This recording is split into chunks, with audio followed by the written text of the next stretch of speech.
సింహాచలం అనే వ్యక్తి ఉదయాన్నే ఆనంద భైరవి ఇంటికి వస్తాడు. నమస్తే, నా పేరు సింహాచలం. మీ ఇంటి పత్రాలు తాకట్టు పెట్టి నా దగ్గర 50 కోట్లు అప్పు తీసుకున్నారు. మర్యాదగా నా 50 కోట్ల అప్పు నాకు తిరిగి చెల్లించండి, లేకపోతే మీ ఇంటిని నేను స్వాధీనం చేసుకుంటాను అని చెప్పి సింహాచలం అంటూ ఉంటాడు. దాంతో ఆనంద భైరవి షాకోతో, ఏం మాట్లాడుతున్నావు నువ్వు, మతిగాని పోయిందా అని చెప్పి అంటూ ఉంటుంది. రోహిత్ టెన్షన్ పడుతూ ఉంటాడు. మీ ఇంటి డాక్యుమెంట్స్ కూడా నా దగ్గరే ఉన్నాయని చెప్పి సింహాచలం అంటూ ఉంటాడు. ఇక ఇంతలో పోలీసులు కూడా వస్తారు. సార్, అతనేదో పిచ్చి పిచ్చిగా వాగుతూ ఉంటే మీరు కూడా ఏంటి సార్ అని చెప్పి ఆనంద భైరవి అంటూ ఉంటుంది. మేడం, అతను చూపించేది ఒరిజినల్ డాక్యుమెంట్సే.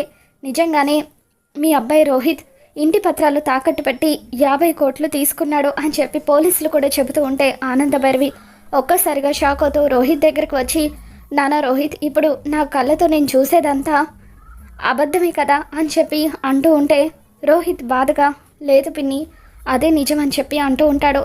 ఇక దాంతో మర్యాదగా మీరు ఇల్లు ఖాళీ చేసి వెళ్ళిపోండి, లేకపోతే నా 50 కోట్లు నాకు తిరిగి ఇచ్చేయండి అని చెప్పి సింహాచలం అనే వ్యక్తి ఆనంద భైరవితో అంటూ ఉంటే, ఇక అప్పుడు ఆనంద భైరవి రోహిత్ చేసిన తప్పుకి ఒక్కసారిగా కుప్పకూలిపోతుంది. మరి రాబోతున్న ఎపిసోడ్లో ఏం జరగబోతుందో మళ్ళీ మన ఛానల్లో తెలుసుకుందాం. ఈ వీడియో మీకు నచ్చినట్లయితే తప్పకుండా లైక్ చేయండి.